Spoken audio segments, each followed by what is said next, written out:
And it always catches me out. Wonderful. Welcome, Bibi Lauri Raven, Bibi the Link Builder. I'm going to sing your song. A quick hello, and we're good to go. Welcome to the show, Bibi the Link Builder. Wow, thank you. It's so cool. I should have recorded it, but this is recorded as well. Eventually, it is. And my biggest shame is you've actually got the best singing voice in the entire universe. Not always in tune, but you've got more personality than any other singing SEO person I've ever heard. So hand it out to Bibi the Link Builder, best singer in SEO by a long chalk. Now, before we start, I always look at people's brand SERPs, and yours is really interesting because you've done what I've done. I say I'm the brand SERP guy, but I put it in white underneath the black of Jason Barnard, so it's kind of secondary. Whereas you've really nailed it. You've gone Bibi Lauri Raven, Bibi the Link Builder, and everywhere we look, it's Bibi the Link Builder. So if you put up that brand SERP, you've nailed it. You got your Twitter account, you got your Twitter boxes. That looks great. You've got your site number one. If you look at the next slide, we've got Craig Campbell. Your interview with Craig Campbell. You've done loads of interviews recently, and he's done his YouTube timestampy things, and they look great in the SERP.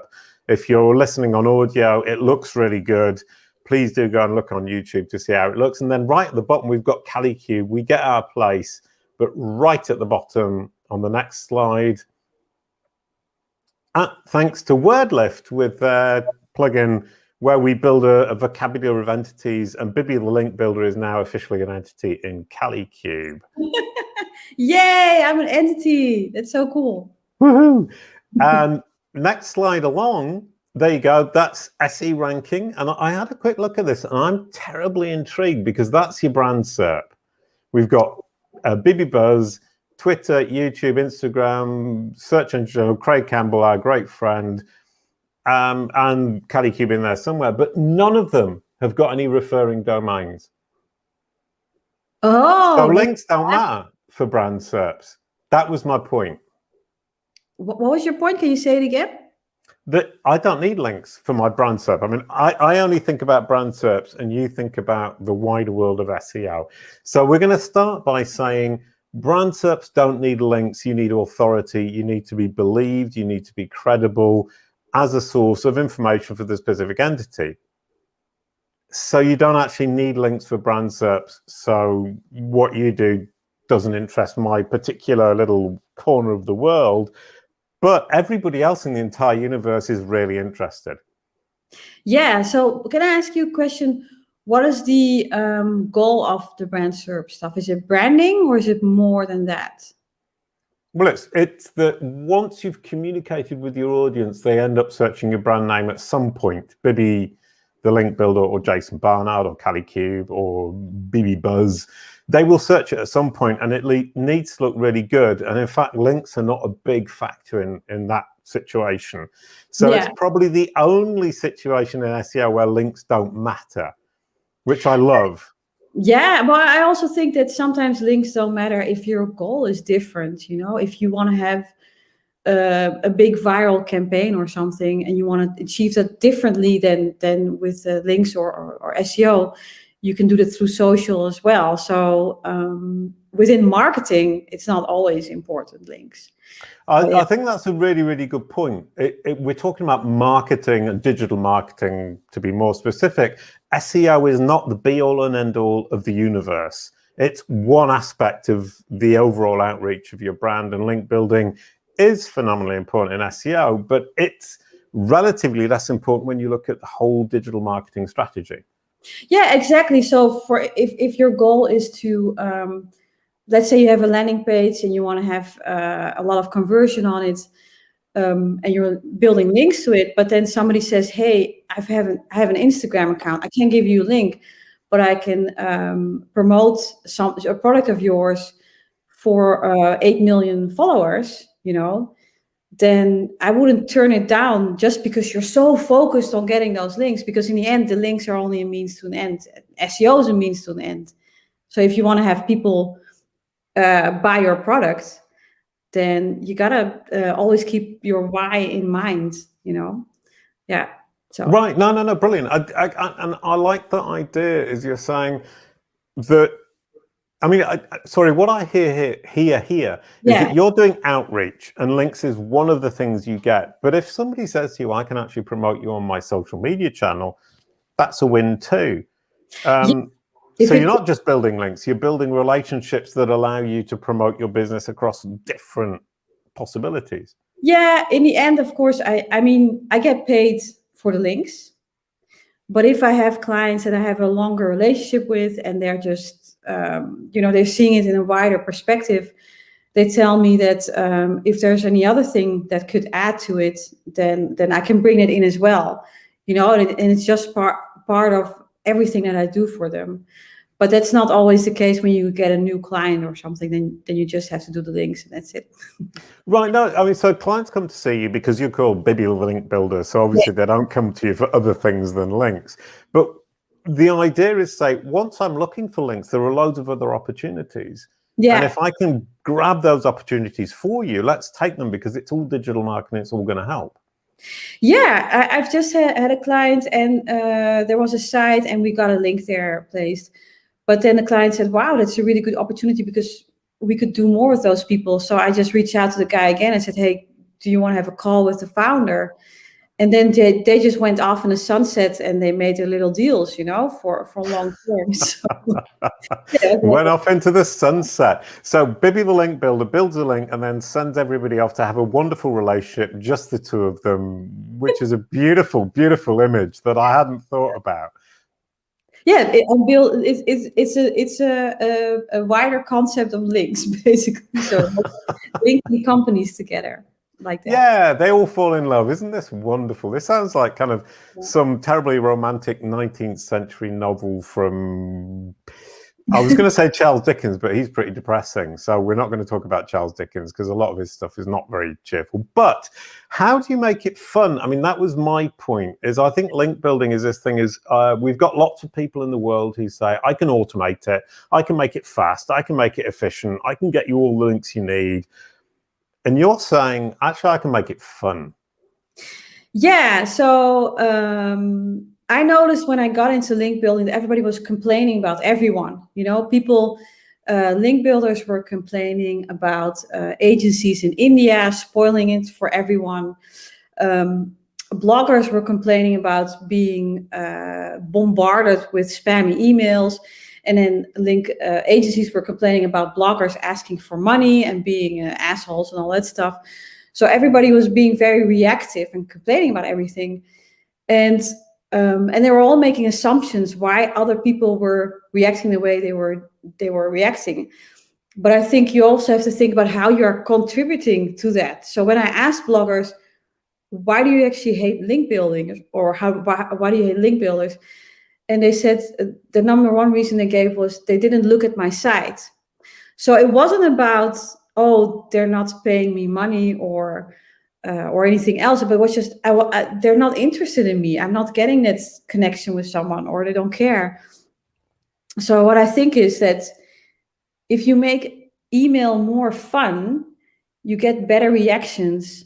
People hate your email less. They actually start enjoying your email, and it becomes in its entirety a nicer place to be in, and it becomes easier to get links.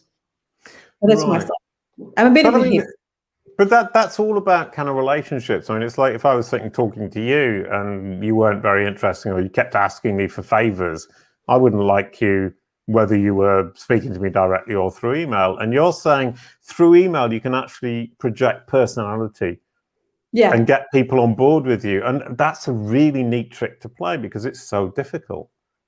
Yeah, it is difficult. And I think a lot of people think they have to build a relationship, but that's not the case necessarily. I mean, building a relationship is great because then you have something for the long term. But you can also create an instant personal connection. And it sounds hard, but if you, I think I wrote about it in some articles, if you improve your segmenting. So if you make a more narrow prospect list, you can tailor your outreach in a way that makes that personal connection with someone.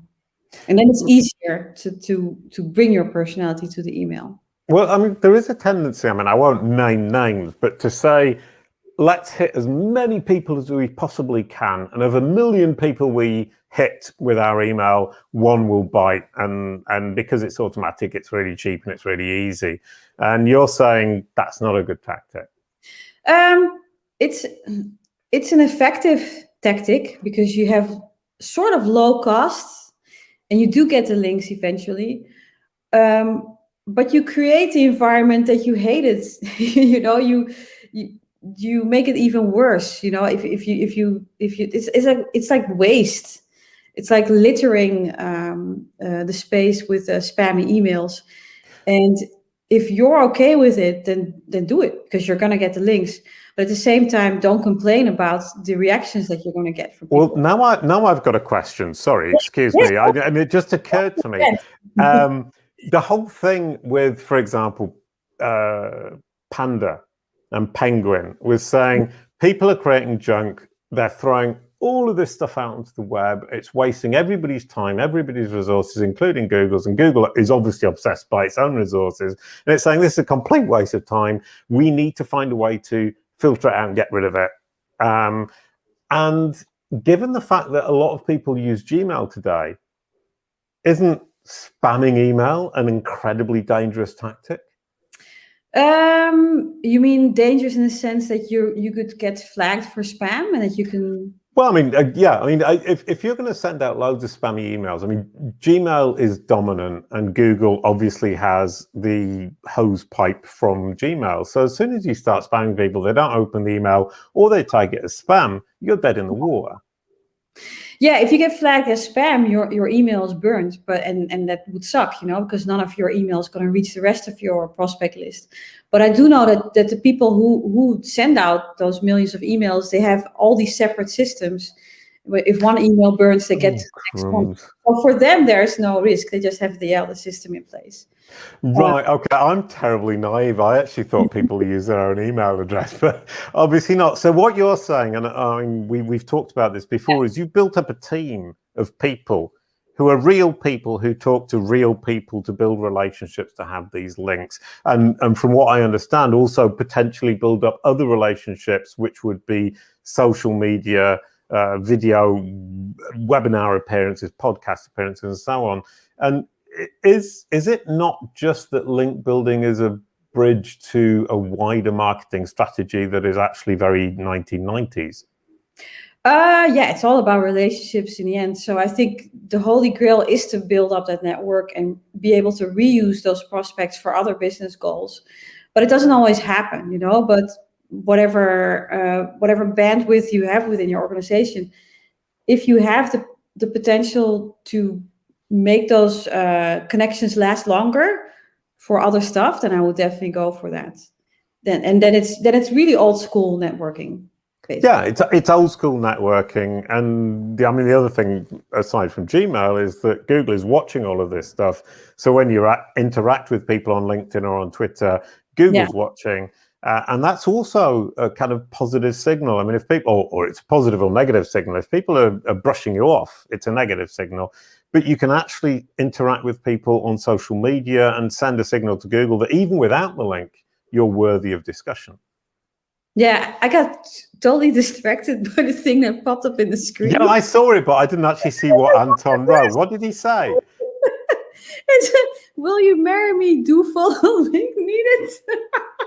Is that right. in the what? I completely missed that. I'm not sure how serious that was. So you might want to marry Anton, but we're not going to get into that right now live online. Let me change it, and now I'm someone else because I'm just blushing so much. I just have to, I have to switch it up. Now, for anybody listening to the audio, Bibi's just changed to being a cartoon character who is incredibly realistic, and I feel like I'm in a Pixar movie, which is kind of nice, and I wish I could do the same thing. How did you do that? Yeah, it's Snap Camera. It's from Snapchat, and then you install the program, and then you just change your camera input to SnapCam, and then you can change it. I did it in a talk. I was wearing a chicken on my head, and then I changed into an egg halfway. So Right. Okay. That's slightly concerning because, in fact, theoretically, what you could do is take a picture of me and then have me talking to me, but with your voice. yeah, did you see on Twitter a New York Times post an article about Tom Cruise deepfakes? Yep. There are, Oh, there yep. are all these deepfakes of Tom Cruise now, and it's like really creepy. Yeah, I also saw a post somewhere about taking a photo of somebody from the 19th century, somebody who was dead in your family for like 150 years, and then bringing them back to life, and it's really creepy. Yeah, that was My Heritage. They did that as a, I think like a magnet or something. Okay, yeah, I think kind of all of it. That's not the topic of the day, but it kind of gets into this creepy stuff. I mean, I love the cartoon thing, and I think it's fun, and I think kind of turning you into me would be an interesting experience, but definitely something that I'm slightly worried about for the future. Oh, definitely. They can show you doing the most horrible things. So it's like, right. After that horrible interlude, let's come back to link building, because you say laughing your way through outreach. I mean, how do you laugh at reaching out to somebody and saying, please give me something, please, please, please, please, please, please? Yeah. So apart from theming your email, if you're reaching out to, I did an article on Search Engine Journal about the trucking company, and you could reach out to truckers, for instance. So you could theme your email in a completely trucker theme. I was a social media marketer for trucking truck traders, so that's why I come from that point. But so theming is a way to make an instant personal connection with the person at the other Sorry, end. what do you mean by theming? I mean, it's a word you've just thrown out there. I mean, I'm naive and foolish and stupid. I get terrible outreach emails that say we have 92 domain authority ranking websites and we can get you. And it's just awful and it's depressing. But what do you mean by theming? Because I'm kind of intrigued. Yeah, so let's say that you, in an article, I talked about, I'm Mac Trucks and I want to gain traction to a new e-commerce platform for ordering truck parts, right? So one of the quickest way that people usually do prospecting is that they go and make a list of all the sites that talk about trucks. But I say you have to make it a sharper segment, because if you're doing all the sites that talk about trucks, you're getting truck bloggers, logistic companies, software companies, and all those, even sustainable blogs, And if you send a generic email, it's going to sound generic. Or you can say something in your email and it's completely mistargeted. So what I'm saying is just make a sharper segment. So instead of just doing logistic companies or everything that talks about trucks, do fleet management software providers. And if you have a really sharp segment, what you can then do is look into that segment and see what are they talking about, what kind of lingo do they use, what are their pain points, what is currently going on in that niche. And you can theme your outreach email completely towards fleet management software people. Does that mean that you need to then go and investigate and try to understand and talk to these people with their own vocabulary, which basically means manipulating and, creating a persona that doesn't exist? Yes. So what you do, you just spend like 20 minutes in Google, and it's really easy to bluff your way into in 20 minutes, you can change your entire personality. Yeah. You just look at what the trends are, what they talk about. And but the humor part, that's another angle, is that so you can theme your email with all the words that they use and the topics that they're interested in. But you can also look up fleet management puns. Whatever job somebody's doing or whatever niche they're in, they have jokes about it. And Google knows all about them, so you just search for name of topic plus the word puns, and it will throw you all the jokes you need to throw at them, and they will giggle their way through your email.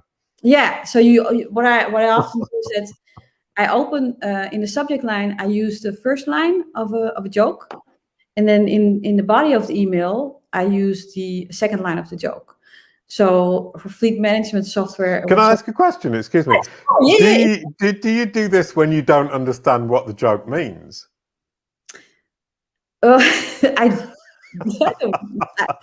I don't. I mean, the thing is, with a pun, you don't necessarily understand the context, so you don't understand the joke. No. Would you dare to use a pun that you didn't understand what it meant? No, it has to make me laugh. Right. And my team does it, so I don't know. I said I don't know because I don't know if they do it. I hope they're not doing it. But yeah, when I do it myself, I have to understand the joke. Otherwise, because there are also bad jokes out there or inappropriate jokes, so you have to kind of understand them. But for the fleet management stuff, I think it was the joke was really bad. Like, what would Quaker call their fleet? And then in the punchline, hauling oats. Like Quaker, it's a cereal brand. Right. Okay. Oh, but and that does come back to a cultural question, because if you're from South Africa, maybe you don't have Quaker oats. Maybe it's called, something else. So you wouldn't get the joke. So that's really dangerous ground to be playing on, isn't it? Well, you have to when you prospect a list, you have to know where they are, right? Right. So you can prospect only US or New Zealand or whatever, and then change it up. But yeah, it's an opportunity as well. I mean, like, I think kind of self-depreciation, or I don't know if that's what it's called, but if you say, I just made a really silly joke that makes sense in the UK or the US or in Holland, but doesn't make sense in South Africa, and they reply to me and say, actually, that doesn't make sense. And you say, yes, that's a cultural difference. And then you play on the fact that you got it wrong. Sorry, I interrupted. No, go ahead. You got something interesting to say, I'm sure. Yeah, no, a reply is a reply. I mean, it's an opening. Right. And you don't want to have to push somebody into something or force them or beg or whatever, but it's an opening. So if somebody gives you feedback, then you can say, oh wow, I hadn't noticed that. That's such a good point. And they love that. Yes. So once again, it's kind of saying, I don't know how to quite put it, but you're playing the lower level of saying, you're somebody who's given me some information I didn't already know, making them feel good. It's all terribly kind of brushing the cat in the right sense of its fur. I learned that from John Buchan. I don't know. Do you know John Buchan? I know loads of John Buchans, but probably not the same one that you know, because it's an incredibly ambiguous name. No, so yeah, I didn't know it, but I once got outreach for an affiliate site of mine, and I just kind of fell in love with the person who sent the email. It was just so cute, but I was link building already, so I knew it was a link builder. And then I posted the example of the email in a group, and then somebody said, "Hey, that's John Buchan. That's John Buchan's template style." And I was like, "What?" I didn't even. Oh, right, template style. You guys have template styles. I didn't even know about templates, and then I found John Buchan on Facebook, and he has a site. I think it's called Charm Offensive, or is it Offensive Charm? No, Charm Offensive. Offensive Charm would be something interesting. Yeah, no, it's not Offensive Charm. Because you're yeah. Sorry, go ahead. Oh, sorry. So, and the thing was that I think his story is that he wasn't getting anywhere with getting clients. And then one night he was really drunk, and he just wrote this really drunk email. And I think it was to Hewlett Packard or to some other big company. And they actually invited him over for a talk, and he won the client. So what he did then was develop his own style of doing outreach, which was really kind of like Hugh Grant, that stumbling, I don't know, the charming way he does that. Yep. And so when I saw his email, I realized that you can charm your way into it. You shouldn't sound fake, but there's another way to reach the person. And John Buchan was a really big inspiration for that. Right. Okay. Well, so in fact, you've got that song, "Be yourself, don't try to be anybody else, but be yourself." But what you and him are doing, and this is kind of maybe a criticism, is you're saying, I have employees and I'm going to try to make them to be me. Yeah, but I filter. I'm not trying to make them be me. When I hire them, I check them if they can be. So they're all very, they have a lot of empathy, they have a lot of creativity, they have humor, they don't have a big ego, they're dedicated and they're interested in content. So these people already have the potential to be like me. But to be honest, the best templates that we've made, because we do use templates, are from my team members and are not from me, and they're better than I would have ever created. So in the end, they're even more than me. No, which is lovely. I mean, kind of like you're saying, this is the fundamental foundation base of the whole thing. And then we're going to build this out. And it's all about everybody's personality, but everybody's personality then actually matches your foundation personality in some way or another. Yeah, exactly. It's the style that a style of our outreach, and it works for us. So I don't know if it would work for anyone. But I love the idea of saying my personality is this, and I need to work with people who are within the same kind of sphere of being and approach. Now, next question is beyond link building. You're saying we're asking for a link, and begging for a link is pretty pathetic, if I might be terribly rude. Yeah. You don't do that, do you? No, I'm very laid back. So if somebody says no, we're just like, oh, thank you, and have a nice day, I'm never pushing in. But once they reply, you have an opening. Do you then push for something else, a mention or a social media post?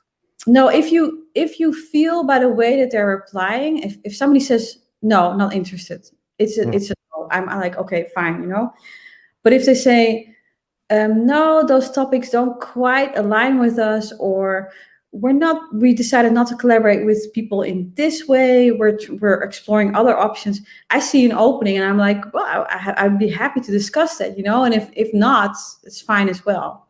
So I never push it, but I do hook on when I see something. But is the initial pitch for a link or for a relationship? A link. Yeah. So you immediately say, I want a link, that's what I'm here for.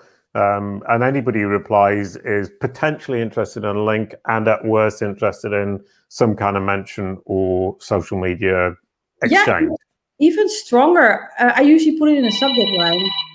Oh, hey, you're popular. Yeah, I should have turned that off. I should have put it in flight mode. So unprofessional. Oh my God. So offended.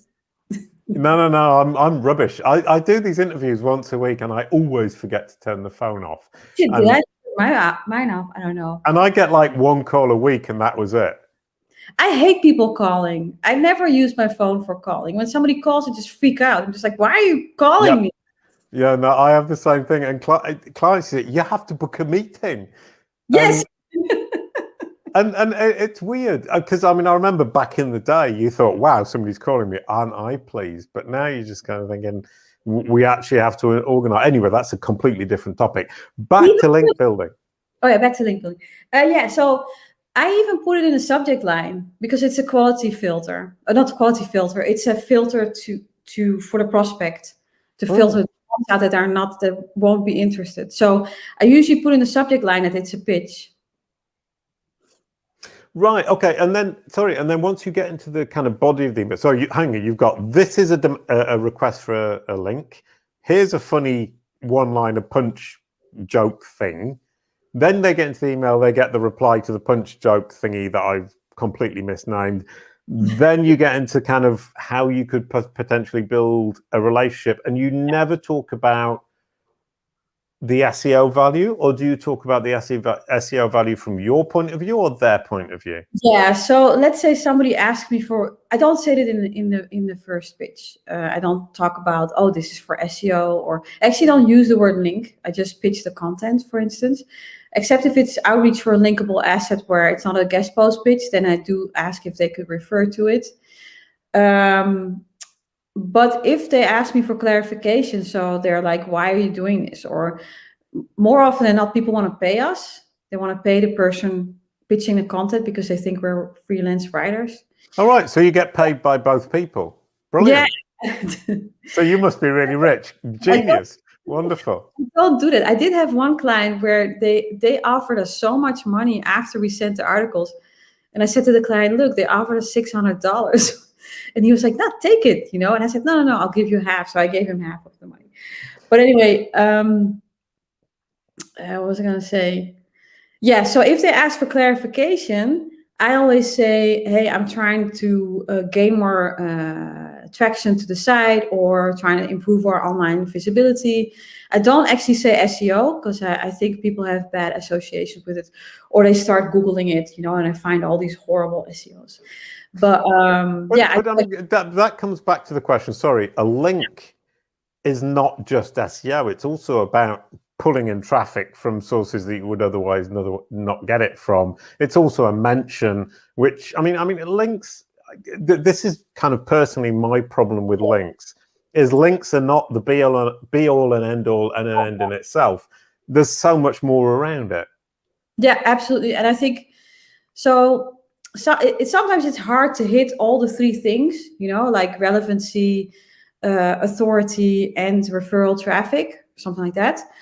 But if you can, you should try to get your link on a really strong site, get it into a relevant context, and potentially get traffic from it so that people actually clicking the link. But that's not always possible.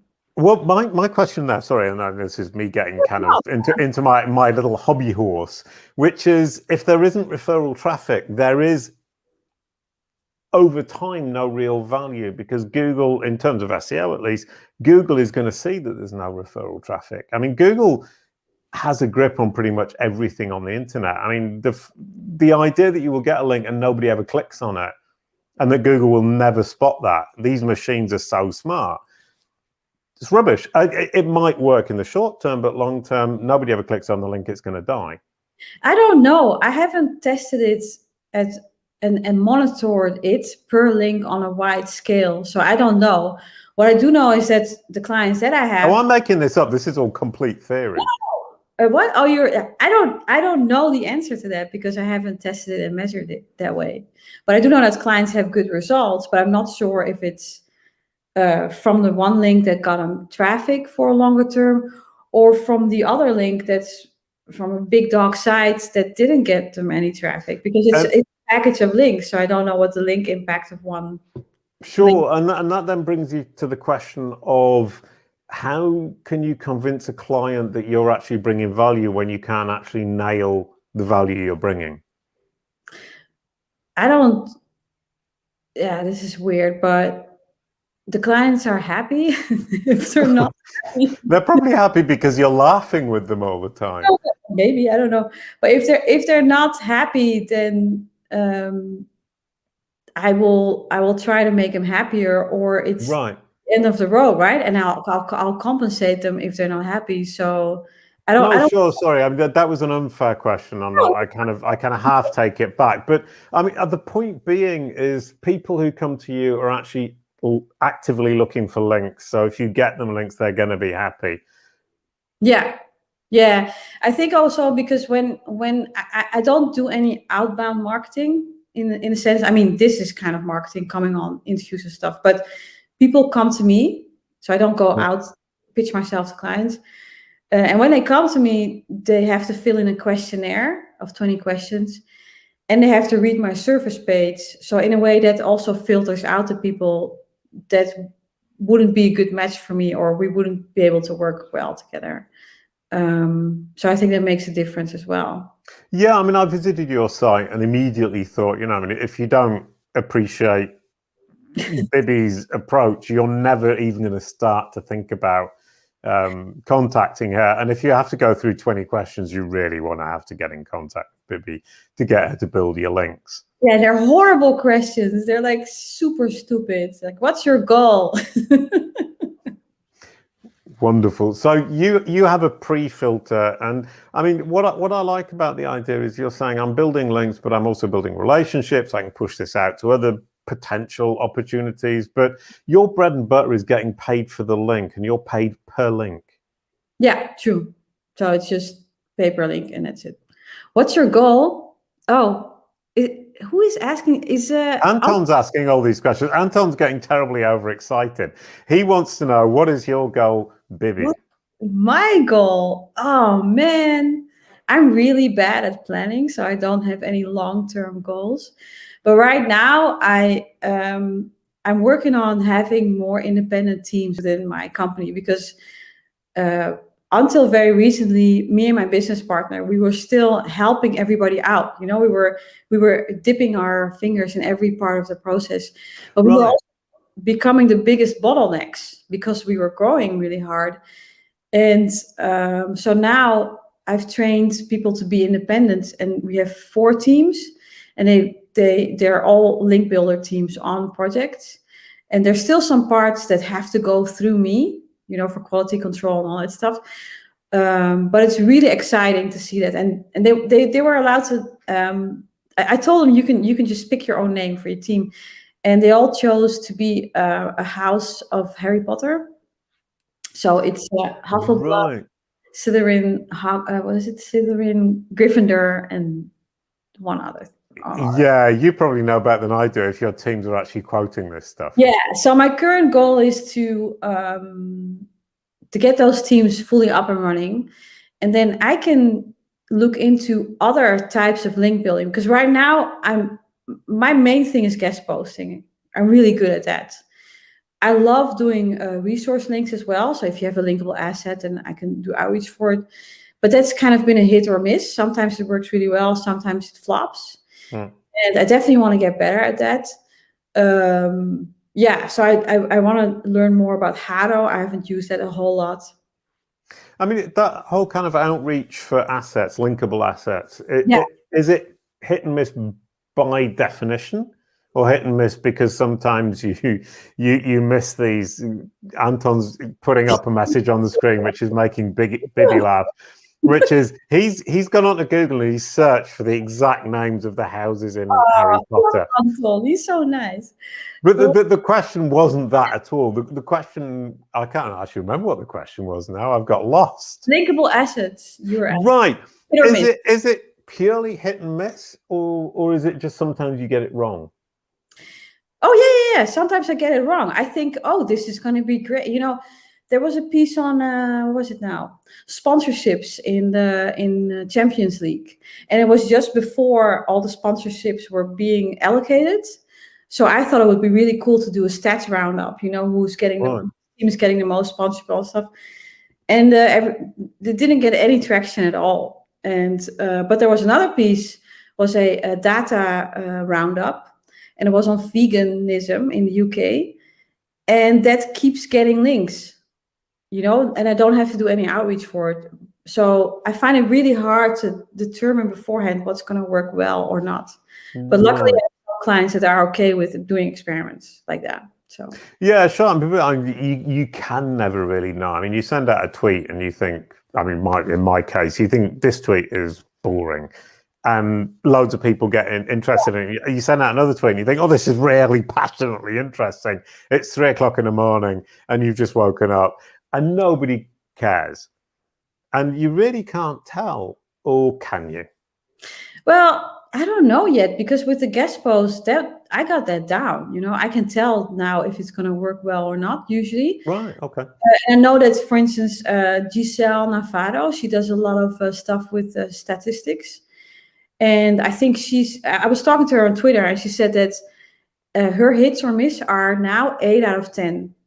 And that's really good, you know? So I think if I specialize in something else, I might be able to optimize that as well. Right. Okay. So, I mean, and a lot of this then is to understand your market. I mean, we come back to this idea, and we're going to kind of end or roll up with this whole thing, is the idea that you can throw all this stuff out. You're saying out of 1 million, I'm going to get 1. And you're saying, if I specialize, I can nail 8 out of 10. Yeah, I want to go for that. I think, okay, sometimes you can find out that you really suck at something and you have to drop it, you know.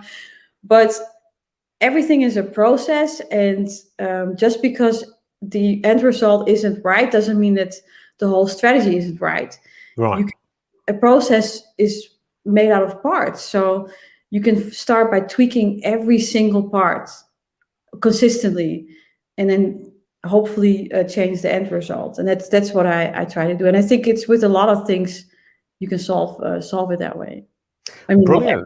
I think that's an amazing end because it's a lesson in life from Bibi Lauri Raven, Bibi the Link Builder, using link building techniques and strategies to rule your life and make sure that you build your life little by little into an overall beautiful process that you're happy with. Thank you very much, Bibi. That was amazing. I was laughing all my way through Outreach. Next week, we have Mark Schaefer. Cumulative advantage in business. I have no idea what that means, but I will find out next week. A quick goodbye to end the show. Thank you, Bibi Lauri Raven. Bye, Jason. Bye, Anton.